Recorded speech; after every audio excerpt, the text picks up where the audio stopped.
الحمدللہ رب العالمین والصلاة والسلام علی سید الانبیاء والمرسلین، اما بعد فاعوذ باللہ من الشیطان الرجیم، بسم اللہ الرحمن الرحیم۔ الصلاة والسلام علیک یا رسول اللہ، الصلاة والسلام علیک یا حبیب اللہ، الصلاة والسلام علیک یا نبی اللہ، وَعَلَىٰ آلِكَ وَأَصْحَابِكَ يَا نور اللہ۔ پیارے اور محترم اسلامی بھائیوں، مدنی چینل کے ناظرین، دارالافتاح اہل سنت سلسلے کے ساتھ ایک مرتبہ پھر حاضر ہیں۔ حصول برکت کے لیے درود پاک کی فضیلت سنتے ہیں۔ نبی کریم صلی اللہ تعالی علیہ وآلہ وسلم نے ارشاد فرمایا، جو کوئی شخص مجھ پر 10 مرتبہ درود پاک پڑھے، اللہ تعالیٰ اس پر 100 رحمتیں نازل فرماتا ہے۔ صلو علی الحبیب صلی اللہ تعالی علی محمد صلی اللہ علیہ وسلم۔ حضور، ایک جملہ بہت بولا جاتا ہے کئی امراض سے متعلق کہ یہ مرض لا علاج ہے۔ یہ جملہ ہم سنتے رہتے ہیں، نئی نئی بیماریاں آج کل سامنے آ جاتی ہیں تو اولاً ان کے بارے میں یہی کہہ دیا جاتا ہے کہ یہ مرض لا علاج ہے، یا کسی مریض سے متعلق کہہ دیا جاتا ہے کہ یہ لا علاج ہے، یعنی اس کا مرض اس قدر بگڑ چکا ہے کہ یہ اس کا علاج نہیں ہو سکتا۔ تو یہ جملہ کہنا درست ہے یا یہ شرعی طور پر اس میں کوئی قباحت تو نہیں؟ الحمدللہ رب العالمین والصلاة والسلام علی سید الانبیاء والمرسلین۔ دیکھیں، یہ جو جملہ ہے کہ اس مرض کا علاج نہیں ہے، ٹھیک ہے، تو یہ جملہ درست نہیں ہے۔ صحیح۔ اس کے بجائے یوں کہا جائے کہ اس مرض کے علاج تک ہماری رسائی نہیں ہوئی، یہ دریافت نہیں ہو سکا، یا ابھی تک یہ اس مرض کا علاج دریافت نہیں ہوا، موجود ہے تلاش نہیں کر پائے اس کو۔ ہم دریافت نہیں کر پائے، یا ہمارے پاس فی الوقت اس کا کوئی علاج میسر نہیں۔ ٹھیک ہے، یعنی کسی بھی بیماری کو 2 ٹوک الفاظ میں یہ کہہ دینا کہ یہ لا علاج بیماری ہے، صحیح، یا کسی بھی مریض کو یوں کہے کہ ہاسپٹل سے نکال دیا جائے ٹھیک ہے، کہ بھئی یہ لا علاج مریض ہے، بس دعائیں ہی کریں، ٹھیک ہے، تو کسی بھی مرض کو ہم لا علاج نہیں کہہ سکتے۔ ٹھیک ہے، کوئی نہ کوئی علاج ہوگا۔ بالکل، نبی حدیث مبارکہ ہے، مسلم شریف کی روایت ہے، نبی کریم صلی اللہ تعالی علیہ وآلہ وسلم کا فرمان عالی شان ہے کہ ہر بیماری کی دوا ہے۔ ٹھیک ہے، جب دوا بیماری تک پہنچا دی جاتی ہے تو اللہ تعالیٰ کے حکم سے مریض اچھا کر دیا جاتا ہے۔ سبحان اللہ، تو ہر بیماری کی دوا ہے۔ ٹھیک ہے، یہ الگ بات ہے کہ اس دوا تک ہمیں رسائی میسر نہیں ہے، اس کا علاج ہمارے اپنے ملک میں نہیں ہے، دوسرے ملک میں اس کا علاج ہوتا ہے۔ بس اوقات ایسے بڑے امراض لوگوں میں مشہور ہیں صحیح، کہ جن کے بارے میں مشہور ہے کہ اس کا علاج فلاں ملک میں دریافت ہو چکا ہے، ٹھیک ہے، وہاں پہ کامیابی کے ساتھ اس کا علاج ہو رہا ہے۔ ٹھیک ہے، تو عام طور پہ جن کے پاس پیسوں کی مطلب ہوتی ہے، آمدنی زیادہ ہوتی ہے، تو جن کے اسباب ہوتے ہیں تو وہ باقاعدہ اس مرض کے علاج کے لیے دوسرے ملک بھی جاتے ہیں، سفر کرتے ہیں، علاج کرواتے ہیں۔ ٹھیک ہے، تو کسی بھی مرض کو ہم یوں نہیں کہہ سکتے کہ یہ مرض لا علاج ہے۔ اور کچھ نہیں، کم از کم روحانی علاج تو ہوگا نا اس کا۔ بالکل، روحانی طور پر تو ہم اس کا علاج کر مطلب علاج کی مختلف صورتیں ہو سکتی ہیں، ٹھیک ہے، تو صرف ضروری نہیں ہے کہ حکیمی دواؤں میں ہی علاج پوشیدہ ہے، ٹھیک ہے، ایلوپیتھک میں بھی ہو سکتا ہے، ہومیوپیتھک میں بھی ہو سکتا ہے۔ ان سب چیزوں سے فائدہ نہیں ہو رہا تو کسی اللہ والے سے دم کروا لیا جائے، اس کے ذریعے بھی علاج ہو سکتا ہے۔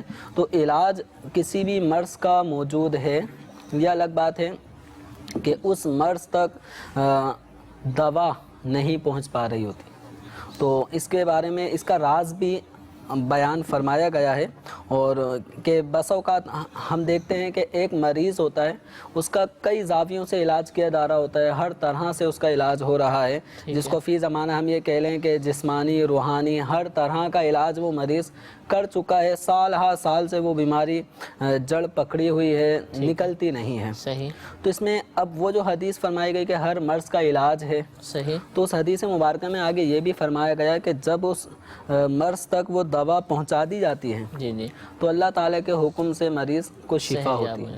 تو اب یہ کہ بسا اوقات کئی عرصے سے علاج کروایا جا رہا ہوتا ہے, مرض تک وہ دوا نہیں پہنچائی جا رہی ہوتی, یہ اللہ تعالیٰ کی مشیت پہ موقوف ہے. صحیح. تو کوئی مریض ہے اور وہ مرض میں مبتلا ہے, شفا نہیں پا رہا, تو اس کی حکمت بیان کرتے ہوئے صاحب مرقات علامہ ملا علی قاری رحمۃ اللہ تعالی علیہ مرقات المفاتیح میں فرماتے ہیں کہ جب اللہ تعالیٰ کسی بیمار کو شفا دینا نہیں چاہتا, اس کی مشیت ہے, تو دوا اور مرض کے درمیان ایک فرشتے کو حائل کر دیا جاتا ہے. یعنی وہ مرض اور دوا کے درمیان آڑ بن جاتا ہے, جس کی وجہ سے دوا مرض پر واقع نہیں ہوتی. جو دوا کا اثر ہوتا ہے, جس جگہ مرض ہے اس مرض تک وہ دوا پہنچتی ہے, اس کا افاقہ کرنے کا سبب بن جاتی ہے, تو وہ ایک دوا کو پہنچنے نہیں دیتا. تو جب شفا کا ارادہ فرماتا ہے تو وہ جو رکاوٹ تھی فرشتے کے ذریعے, تو وہ پردہ ہٹا دیا جاتا ہے, جس سے دوا مرض پر واقع ہو جاتی ہے اور شفا ہو جاتی ہے. اللہ سے دعا ہی مانگے, اللہ تعالیٰ سے بندہ دعا کرے تو یوں کسی مرض کو لا علاج نہ کہا جائے. ٹھیک ہے. کسی مریض کو لا علاج کہہ کر مطلب فارغ نہ کیا جائے, کہ اس طرح پھر مایوسی مطلب انسان میں پیدا ہو جاتی ہے. مریض کے جو متعلقین ہوتے ہیں, عیادت کرنے والے تیماردار, وہ بے بس ہو کے بیٹھ جاتے ہیں. تو ہمارے اس جملے سے کہ یہ لا علاج ہے, اس سے مایوسی پیدا ہو رہی ہے, اور یہ جملہ ہی غلط ہے کہ لا علاج ہے. ٹھیک ہے. تو مرض ہے, اس کی دوا ہے. ٹھیک ہے. اس کو یوں جو حقیقت ہے وہ یوں بیان کیا جائے کہ آپ کا مریض بیماری میں اس اسٹیج پہ پہنچ چکا ہے کہ ہمارے پاس یا اس ہاسپٹل میں یا پورے کراچی میں یا اس ملک میں اس مرض کا علاج کرنے والے نہیں ہیں. ٹھیک ہے. یہ تو یوں کہنا مناسب جملہ ہے. باقی تو جس کو اللہ تعالیٰ شفا دینا چاہے, بڑے بڑے امراض ہم نے دیکھے ہیں کہ روحانی علاج سے وہ ٹھیک ہو گئے. آپریشن تک ڈاکٹر نے کہہ دیا, لیکن جب وہ روحانی علاج کیا گیا تو اس کی بنا پر آپریشن کی بھی حاجت نہیں پڑی. بہرحال علاج کی کوشش کرنی چاہیے, اور یہ جملہ کہ یہ مرض لا علاج ہے یا یہ مریض لا علاج ہے, اس کے کہنے سے پرہیز کرنا چاہیے. ایک طرف یہ کہ لا علاج ہے, اور بعض چیزیں ایسی ہیں کہ جن کے بارے میں کہا گیا کہ ان میں ہر مرض کی شفا ہے. جیسے کلونجی کے بارے میں فرمایا گیا کہ اس میں ہر مرض کی شفا ہے.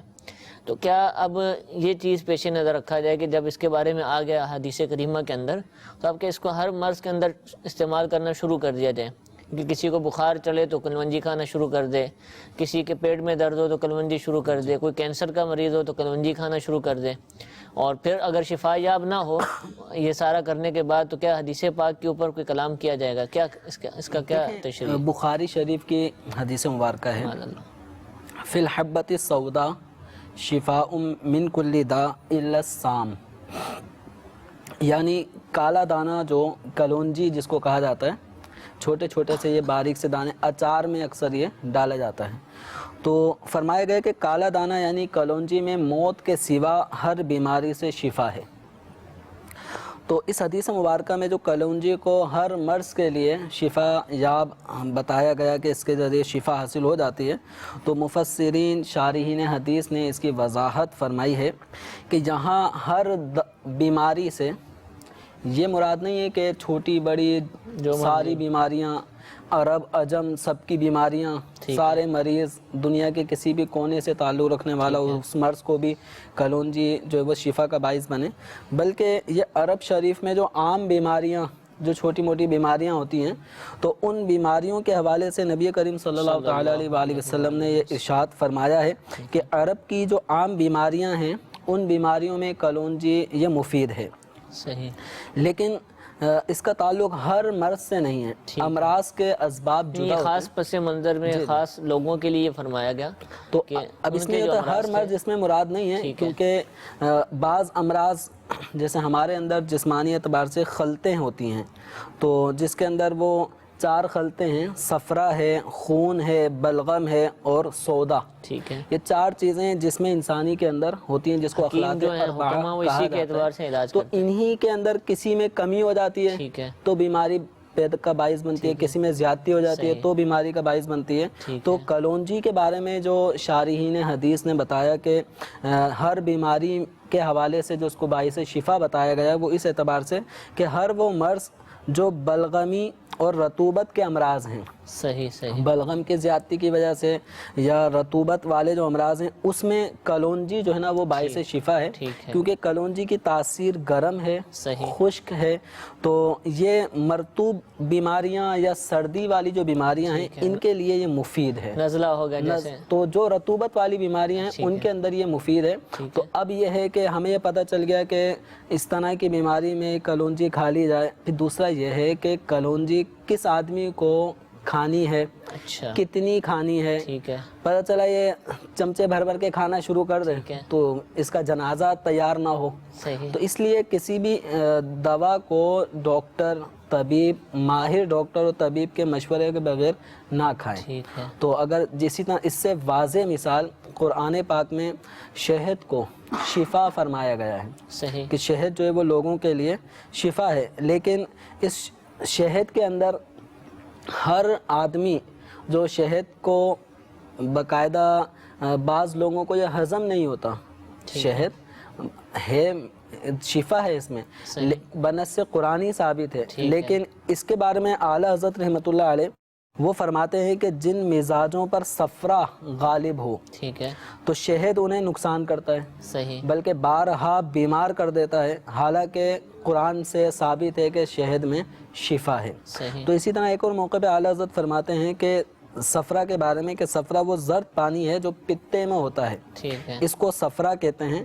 تو اب ہر مرض میں شہد موافق آئے، طبیعتیں مختلف ہیں، تو اس حوالے سے ہر مرض میں اب بندہ شہد کے چمچے لینا صبح شام شروع کر دے تو بعضوں کو شہد نقصان دے گا۔ ٹھیک ہے، جیسے شہد کے حوالے سے یہ بھی مفتی احمد خان نعیمی رحمۃ اللہ علیہ نے بیان فرمایا کہ شہد جو ہے نا جس کو لوز موشن ہو اس کو استعمال نہیں کرنا چاہیے، ٹھیک ہے، یہ مزید جو ہے نا اس موشن کو خراب کر دیتا ہے۔ صحیح، تو اس حوالے سے اب ڈاکٹر، طبیب کا، ماہر ڈاکٹر، معالج سے رابطہ کرنا چاہیے تاکہ وہ مریض کی کنڈیشن دیکھ کر پھر علاج تجویز کرے۔ ٹھیک ہے، تو اچھا حضور، یہ تو شہد ہو گیا، کلونجی ہو گئی، یہ تو بہت ہر ایک کے یعنی دسترس میں بھی نہیں، ہر ایک شاید استعمال بھی نہیں کرتا ہو، لیکن کچھ دوائیاں ہمارے ہاں بہت زیادہ مشہور ہیں، سر درد کی، بخار کی، وہ ہم جو ہے نا وہ خود ہی استعمال کرنا شروع کر دیتے ہیں۔ کسی کو ہلکا سا بخار ہوا تو سر درد کی مشہور گولی ہے، وہ جا کر خریدے گا اور اس کو استعمال کر لے گا، بخار کی ہے، سر درد کی ہے، پیٹ کی ہے، تو کیا یہ طریقہ کار صحیح ہے یا اس کے اندر بھی طبیب سے ہی مشورہ کیا جائے؟ اور ایسا کرنے کی صورت میں اگر مثال کے طور پہ مرض خراب ہو جاتا ہے، بڑھ جاتا ہے یا کوئی اور سائیڈ افیکٹ ہو جاتے ہیں تو کیا یہ شخص گناہ گار کہلائے گا؟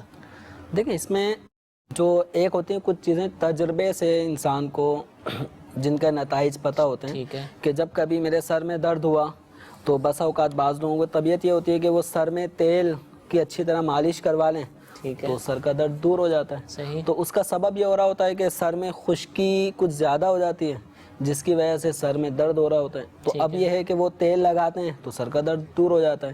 تو اب یہ ان کے تجربے سے ایک تجربہ ہو گیا۔ تو اس طرح بعض ادویات بعض مرضوں میں کامن ہوتی ہیں کہ اگر سر میں درد ہے تو یہ ٹیبلٹ کھا لیں ٹھیک ہے، تو اس سے افاقہ ہو جاتا ہے، اور عام طور پہ وہ کھاتا بھی رہتا ہے اور اس کو افاقہ ہو بھی جاتا ہے۔ ٹھیک ہے، یا پیٹ کے درد کی مشہور گولیاں ہوتی ہیں تو یہ گولیاں کھا لی جائیں تو اس سے دور ہو جاتا ہے پیٹ کا درد۔ تو جو کامن امراض ہیں اور جس میں لوگوں کو اپنے تجربات بھی ہیں ٹھیک ہے، تو اس حوالے سے تو علاج کرنے میں کوئی حرج نہیں ہے۔ البتہ بعض جو میجر بیماریاں ہو جاتی ہیں تو اس میں بسا اوقات جو عام روٹین میں ادویات انسان لے رہا ہوتا ہے تو بعض بیماریوں میں وہ سائیڈ ایفیکٹ کا اثر پیدا کرتی ہیں۔ ٹھیک ہے، ہر ایک کی طبیعت ہر بھی ایک کی مختلف ہوتی ہے، طبیعت جدا گانا، تو بعض ادویات ایسی ہیں جو ہیں کامن یوز میں ہیں side effects لیکن ان کے بعض مخصوص امراض کے اندر سائیڈ ایفیکٹ ہوتے ہیں، ٹھیک ہے، اور ڈاکٹر حضرات باقاعدہ ایسے مریضوں کو منع کر دیتے ہیں کہ آپ نے یہ والی گولی جو بالکل کامن ہے عام یہ نہیں کھانی۔ ٹھیک ہے،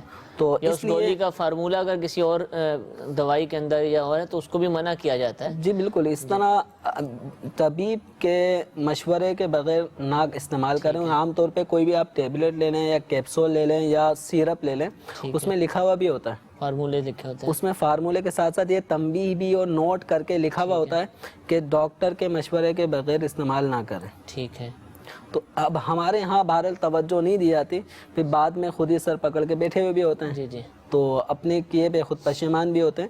تو ہر مرض میں اس طرح خود معالج نہیں بننا چاہیے. اسی طرح ہر چلتا پھرتا آدمی بھی مشورہ دینا شروع کر دیتا ہے, ارے یہ بیماری ہے فلاں گولیاں کھا لو. ٹھیک ہے, تو فلاں گولیاں میں نے کھائی تھی مجھے صحیح ہو گیا تھا. بعضوں کو تو بہت یعنی وہ تقریباً ڈاکٹر ہوتے ہیں, ان کو طرح طرح کی دوائیاں معلوم ہوتی ہیں, تو مشورے دے بھی رہے ہوتے ہیں, لوگ عمل بھی کر رہے ہوتے ہیں. ایسے اکثر وہ لوگ ہوتے ہیں کہ جو ٹھیک ٹھاک مرض میں مبتلا ہوتے ہیں اور وہ ان کا تجربہ ہو جاتا ہے دوائیں استعمال کر کر کے, تو بس اوقات وہ اپنے اوپر آزمائے ہوئے تجربے دوسرے مریضوں پر بھی آزماتے ہیں, مفت کے مشورے بھی عطا فرماتے ہیں کہ آپ یہ کر لیں یوں کر لیں, تو اس طرح مناسب نہیں ہے. ٹھیک ہے, یہ نہیں کرنا چاہیے, اس سے بچنا چاہیے. اور امیر اہل سنت کی بہت پیاری تصنیف ہے گھریلو علاج, اس میں بھی الحمدللہ بہت سارے علاج ٹوٹکے اس طرح کی چیزیں بیان کی گئی ہیں, لیکن ابتدا ہی میں جو ترغیب ارشاد کی اس کے اندر اس کا مفہوم یہ ہے کہ یہ ساری چیزیں لکھ تو دی گئی ہیں لیکن اپنے طبیب کے مشورے سے ان کو استعمال کیا جائے.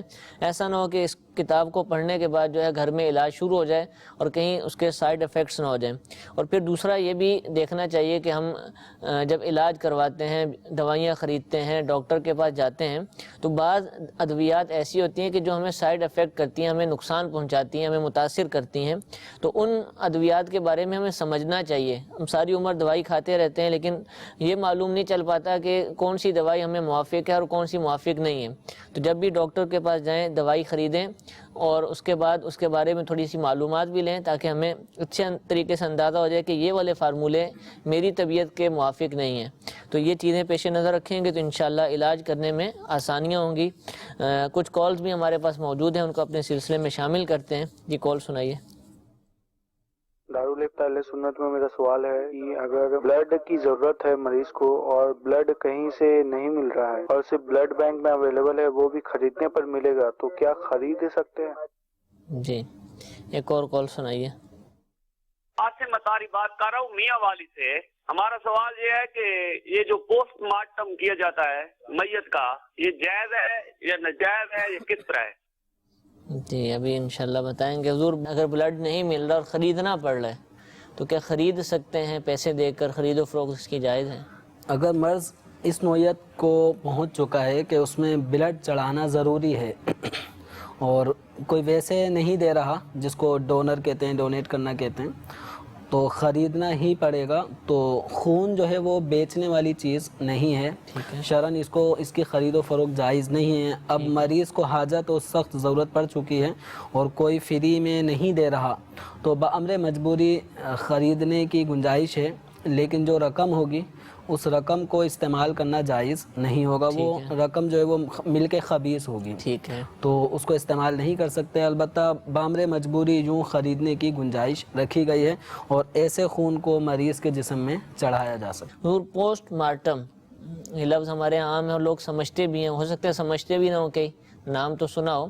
تو اس کا شرعی حکم پوچھ رہے ہیں کہ یہ جائز ہے ناجائز ہے, کرنا کروانا اس کا کیا حکم ہوگا؟ لیکن پوسٹ مارٹم کا معنی جو کامن یہی ہے کہ جیسے کوئی شخص انتقال کر گیا تو انتقال کرنے کا سبب کیا تھا, وجہ انتقال معلوم کی جاتی ہے. کس وجہ سے, یا بسا اوقات جیسے کسی کو گولیاں لگیں تو اب وہ گولی کون سی تھی, کیسی تھی, تو وہ گولی نکال کے پورا حساب کتاب تاکہ تفتیش میں آسانی ہو. تو اب یہ پوسٹ مارٹم جو کیا جاتا ہے, یا بسا اوقات گولی لگی یا کوئی چیز ٹکرائی ہے جس کی وجہ سے انتقال ہوا ہے, تو یہ زخم جو آیا اس کا سبب کیا تھا, تو اب اس میں مزید جو ہے نا وہ چیرہ پھاڑی کی جاتی ہے, جسم کاٹا جاتا ہے.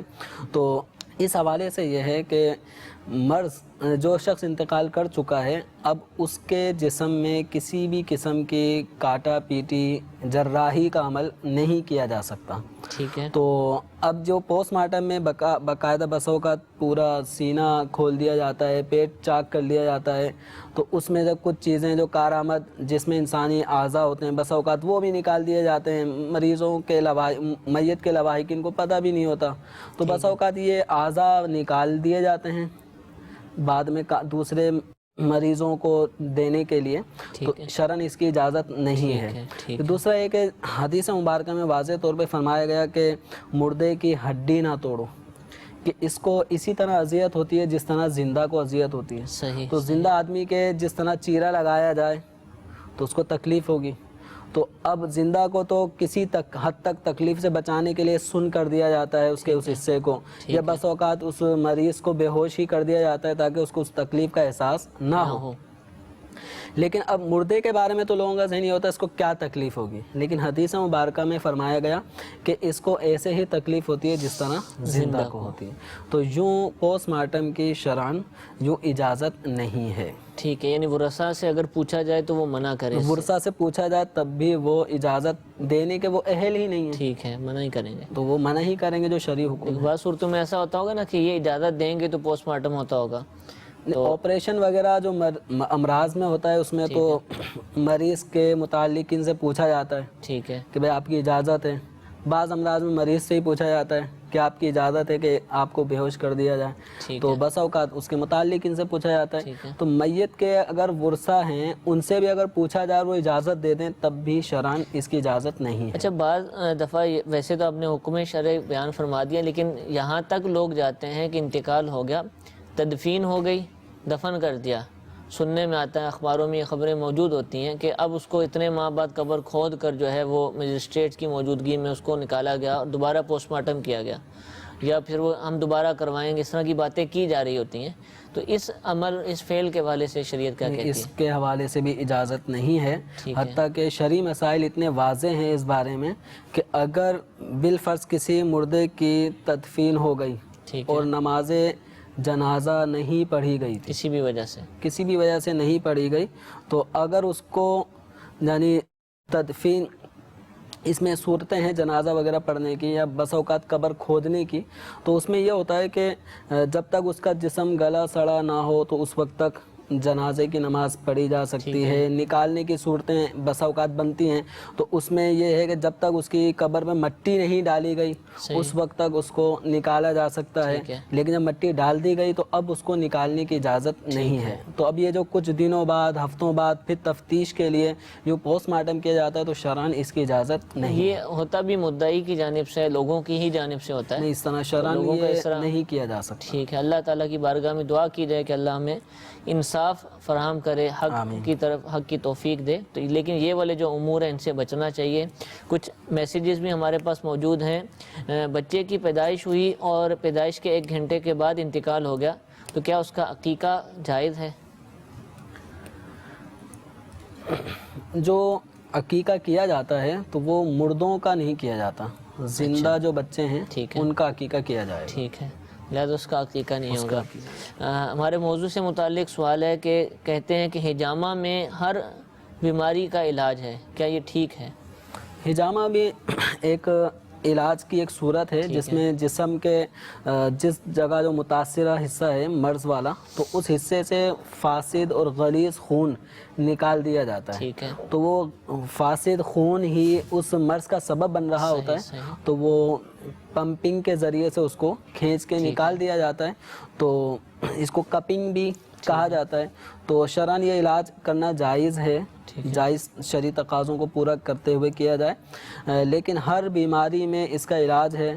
تو یہ جو اچھا ماہر حجامہ کرنے والا ہوگا وہ بہتر بتائے گا کہ آپ کے لیے حجامہ مفید ہے یا نقصان دہ ہے۔ تو ہر شخص کے لیے ہم یہ نہیں کہہ سکتے کہ ہر مرض میں، ہر قسم کے مریض کے لیے یہ بہتر ہے۔ بعض اوقات بعضوں کو یہ طریقہ علاج ہو سکتا ہے مضر ہو، نقصان دہ۔ اب تو یہ گزشتہ کچھ سالوں سے بہت زیادہ ہو گیا، پہلے تو ہم اس کا نام بھی شاید نہیں سنتے ہوں گے، تو اتنی جلدی اتنے سارے ماہرین پیدا ہو جائیں اور ایسا بھی تھوڑا سا مشکل نظر آتا ہے۔ بھائی ایسا ہی ہے جس طرح ڈاکٹر کے ساتھ رہنے والا 2-1 سال کمپاؤنڈر جو ہوتے ہیں، بس اوقات وہ بھی ایک ڈاکٹر بن کے ایسے علاقوں میں مطلب چلے آتے ہیں جو ابھی تازہ نیا آباد ہو رہا ہے اور لوگ غریب غربا وہاں پہنچے ہوئے ہوتے ہیں، تو اب ان کے لیے وہ سب سے بڑا اسپیشلسٹ ڈاکٹر بن جاتا ہے۔ تو یاد رکھیں کہ نیم حکیم خطرہ جان، جو ماہر نہ ہو تو ایسے شخص کا طب کے اندر ہاتھ ڈالنا حرام ہے۔ لوگوں کا علاج معالجہ کرنا جبکہ وہ اس فن میں ماہر نہ ہو، اس کے لیے علاج کرنا جائز نہیں ہے۔ اور ایسے لوگ بہت سارے ملتے ہیں۔ ایک شخص کو میں جانتا ہوں کہ وہ میٹرک 10 جماعتیں پڑھنے کے بعد کسی محکمے میں ملازم ہوئے، اور جب فارغ ہوئے، ریٹائرڈ ہوئے، تو وہاں سے وہ حکیم بھی تھے، ڈاکٹر بھی تھے اور روحانی علاج بھی کرتے تھے، اور گاؤں کے اندر ان کی دکان تھی، تو ہر طرح کا وہ علاج کرتے تھے، تو اب خود سوچ لیجئے کہ کیا کرتے ہوں گے. تو اس طرح درست نہیں ہے. اس طرح کی چیزوں سے ہمیں بچنا چاہیے. کچھ کالز ہمارے پاس موجود ہیں، ان کو سلسلے میں شامل کرتے ہیں. جی کال سنائیے. میرا سوال یہ ہے کہ آج کل یہ جو انرجی ڈرنک پیتے ہیں ہم زیادہ تر، تو اس کے متعلق میرا سوال ہے کہ اس کا پینا کیسا ہے؟ جی ایک اور کال سنائیے. میرا یہ مفتی صاحب کی بارگاہ میں یہ سوال ہے کہ میری 2 بچی ہیں. میرا ایک دوست ہے، اس کی اولاد نہیں ہے، اور میں اپنی ایک بچی اپنے دوست کو دینا چاہتا ہوں. میری شرعی رہنمائی فرمائی، کیا میں دے سکتا ہوں؟ جی انشاءاللہ. حضور انرجی ڈرنکس بہت زیادہ آگے ہیں، اور اس کو بطور دوائی بھی اب پینا شروع کر دیا لوگوں نے. تو اس کے حوالے سے بتائیے کہ کیا پی سکتے ہیں یہ؟ دیکھیں اگر جو اس طرح کے جو انرجی ڈرنکس وغیرہ ہیں، تو اس میں اگر کسی قسم کی حرام چیز کی آمیزش نہ ہو، کسی قسم کی ناپاک شے کی آمیزش نہ ہو، تو بلا شبہ اس کا پینا جائز ہے. ٹھیک ہے. لیکن بعض آپ نے دیکھا ہوگا سوشل میڈیا پہ بعض ڈرنکس کے حوالے سے ایک تشہیر ہو جاتی ہے، افواہ پھیل جاتی ہے کہ اس میں فلاں چیز، اس میں فلاں حرام چیز ڈالی جاتی ہے، فلاں چیز ڈالی جاتی ہے. تو افواہ پر اعتبار نہیں ہے. ٹھیک ہے. اصل یہ ہے کہ بعض کمپنیاں تو وہ اپنی جو پروڈکٹ بناتی ہیں اس میں اجزائے ترکیبیہ وہ پورے لکھتے ہیں کہ اس میں یہ اشیاء ڈالی جاتی ہیں. اب بعض کمپنیاں ایسی ہیں جو جیسے غیر مسلم کمپنی ہیں، اب اس کے اندر اگر انہوں نے کسی قسم کی حرام شے ڈالی ہے تو ان کو اس سے غرض نہیں ہے کہ پینے والا کون ہے کیا نہیں ہے. انہوں نے وہ لکھا ہوا ہوتا ہے، مینشن کیا ہوتا ہے اس میں الکوہل اتنا ڈالا ہوا ہے. ٹھیک ہے. یا اس میں بعض ایسی چیزیں ہوتی ہیں جو چاکلیٹ وغیرہ ٹائپ کی ہوتی ہیں، اس میں انہوں نے حرام چیزوں کو ڈالا ہوا ہوتا ہے. ٹھیک ہے. چربیاں ڈالی ہوئی ہوتی ہیں، سور کی، خنزیر وغیرہ کی، مردار کی، تو وہ باقاعدہ مینشن کیا ہوا ہوتا ہے کہ ہم نے اس پروڈکٹ کے اندر اتنی چیز ڈالی. صاحب سردی کا موسم ہے، کولڈ کریمیں استعمال کی جاتی ہیں، اور کریموں کے بارے کئی نام بھی بتائے جاتے ہیں کہ اس میں جو ہے وہ مردار کی چربی ہے یا کسی ایسے جانور کی چربی ہے جو حلال نہیں ہے. تو اس طرح کی جو افواہیں اڑ جاتی ہیں باتیں. دیکھیں اس میں وہی جو حکم نوعیت کا یہ قاعدہ اصول یہ ہے کہ جس چیز میں حرام یا ناپاک اجزاء کا ڈالا جانا یقینی طور پہ ثابت ہوگا اس کا استعمال نہیں کیا جا سکتا. ٹھیک ہے. اس کو نہ پیا جا سکتا ہے. اگر حرام ہے تو اس کو کھا پی نہیں سکتے، اور اگر وہ ناپاک ہے تو نہ جسم پہ لگا سکتے ہیں نہ اس کو کھا پی سکتے ہیں. لیکن یہ بات کہ اس میں حرام شے یا ناپاک شے کی آمیزش ہے یہ یقین سے ثابت ہوگی. یقین کی صورت یہ ہے کہ یا تو اس کمپنی کی طرف سے باقاعدہ مینوفیکچرنگ کی لسٹ کے اندر یہ بتا دیا گیا ہو کہ اس میں یہ حرام یا ناپاک شے ڈالی جاتی ہے. اب وہ اس کو ناپاک تصور کریں نہ کریں، حرام تصور کریں نہ کریں، لیکن انہوں نے ایک لسٹ میں لکھا ہوتا ہے. اگر کمپنی خود ہی لکھ رہی ہے تو پھر تو واضح ہے. صحیح. لیکن کمپنی نے لکھا ہی نہیں ہے.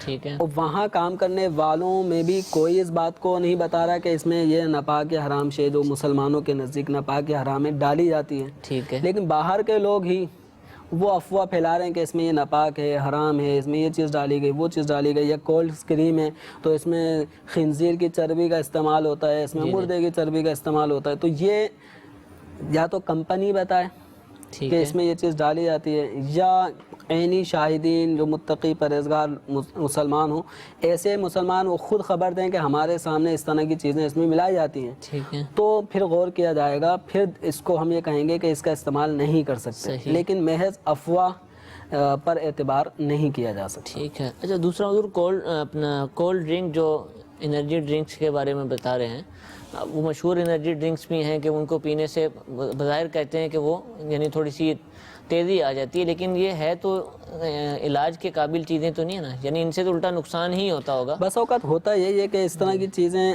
چونکہ اگر وہ علاج والی ہیں تو جسم میں طاقت لانے والی ہیں، تو اب کس کو بہتر رہے گا، کس کو موافق ہے، کس کو نہیں ہے. تو یہ ہر شخص اس کا استعمال نہ کرے، ڈاکٹر معالج کے مشورے کے بغیر نہ کرے. ڈاکٹر تو ان سے منع ہی کرتے ہیں، یعنی جو اچھے ڈاکٹر ہیں ان کی جو رسیدیں ہیں جو ان کا ہوتا ہے اس کے پیچھے ہی لکھا ہوتا ہے، یا وہ اپنی دوائیوں کے اندر یہ مینشن کرتے ہیں کہ ڈرنکس جو ہیں کولڈ ڈرنکس سے پرہیز لازم ہے. اب ہمارے ہاں تو بعض ڈرنکس ایسی بھی ہیں مشہور ہیں کہ جن کو جو ہے نا بطور علاج استعمال کیا جاتا ہے. وہ گیس ہو گئی ہے، سر درد ہو گیا ہے، دل گھبرا رہا ہے تو جی فلاں ڈرنک لے آئیں. تو یہ جو رویہ ہے یہ علاج کے قابل ہیں یہ چیزیں. اگر مثال کے طور پہ واقعتاً مرض ہے اور اس کو واقعتاً گیس کا مرض ہے یا دل گھبرا رہا ہے یا کس طرح کی چیز ہے، تو کیا یہ بطور علاج ان کو علاج کی نیت سے ان چیزوں کو استعمال کر سکتے لوگ ہیں؟ کرنے والے تو کر رہے ہیں، ٹھیک ہے، لیکن لازمی بات ہے کہ اب یہ افاقہ ہوتا ہے یا نہیں ہوتا. ٹھیک ہے، ہمارے کولڈ ڈرنک میں وہ ڈکار آ جائیں گے، اس کو یہ سمجھے گا کہ وہ جو گیس تھی وہ سب ختم ہو گئی ہے. تو کولڈ ڈرنک جس کو گیس کی پرابلم نہیں ہے وہ بھی اگر پیے گا تو اس کے اندر گیس ڈالی جاتی ہے. ٹھیک ہے، وہ لازمی بات ہے، وہ اگر ہم گلاس میں ڈالتے ہیں تو وہ غبارے اٹھتے ہیں. جی جی، تو جب ہم پیئیں گے تو لازمی بات ہے وہ غبارے جو ہے وہ جسم میں بھی گئے، اب وہ ہوا بن کے ڈکار کی صورت میں نکلیں گے. ٹھیک ہے، اب یہ ایک نفسیاتی اثر ہے کہ جس کو گیس کا مسئلہ ہے تو وہ یہ سمجھتا ہے کہ میں نے کولڈ ڈرنک پی لی تو یہ ڈکاریں جو آئی ہیں نا اس سے میں سیٹ ہو گیا ہوں. ٹھیک ہے، تو بہرحال اس کا ایک مضر اثرات تو ہیں، تو کولڈ ڈرنکس وغیرہ سے بچنا ہی بہتر ہے. ٹھیک ہے، ان سے کہ بچیں. بظاہر ایسا لگے گا کہ فائدہ ہو رہا ہے لیکن اس کے سائیڈ ایفیکٹس موجود ہیں. امیر اہل سنت دامت برکاتہم العالیہ مدنی مذاکرے میں اور اپنے رسائل وغیرہ میں بھی ان چیزوں کو بیان فرما چکے ہیں. اس کی کافی مذمتیں، فرعون کی لاش غالباً رسالے کا نام ہے، جس میں اس کو بڑی تفصیل کے ساتھ اور بڑے اچھے انداز سے ان کی جو خرابیاں ہیں ان کو بیان کیا گیا، تو اس کا مطالعہ کرنا چاہیے. حضور، بالوں پر سفیدی آ جاتی ہے، یہ بھی ایک مرض ہے، بڑھاپا بھی ایک مرض ہے، تو اب کیا اس کے علاج کے لیے ادویات استعمال کر سکتے ہیں کہ میری سفیدی دور ہو جائے؟ ایک طریقہ تو یہ ہے کہ ہم اس کے اوپر مہندی لگا لیں، کلر لگا لیں، لیکن کیا اگر ایسا علاج موجود ہے کہ جو سفیدی دور کرتا ہو تو کیا اس کی شرعاً اجازت دی جائے گی؟ جی، اولاً تو یہ ذہن میں رکھ لیں کہ بالوں کو، سفید بالوں کو سیاہ کرنا، جی جی، کالا کرنا یہ جائز نہیں ہے ٹھیک ہے، عمومی حالات میں، سوائے مجاہدین کے لیے جو رخصت دی گئی ہے. ٹھیک ہے، تو عمومی اعتبار سے یہی ہے کہ سیاہ خضاب لگانا ناجائز ہے، گناہ کا کام ہے. نبی کریم صلی اللہ تعالیٰ علیہ وسلم نے اس سے منع فرمایا، وجتنبوا السواد.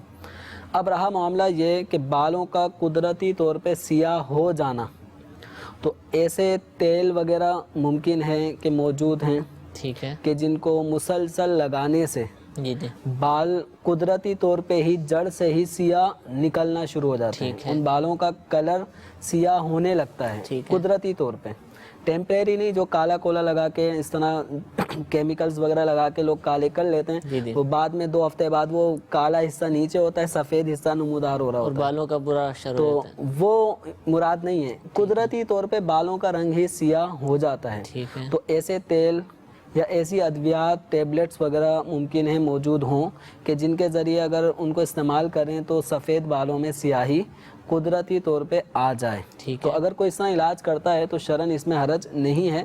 بعض بیماروں کو دیکھا ہے کہ ان کے سفید بال زیادہ تھے، ٹھیک ہے، لیکن اب وہ کسی بیماری میں مبتلا ہیں، اس بیماری میں ان کو ادویات، ٹیبلٹس وغیرہ لینی پڑ رہی ہیں، وہ اتنی ہیوی ہوتی ہیں بسا اوقات.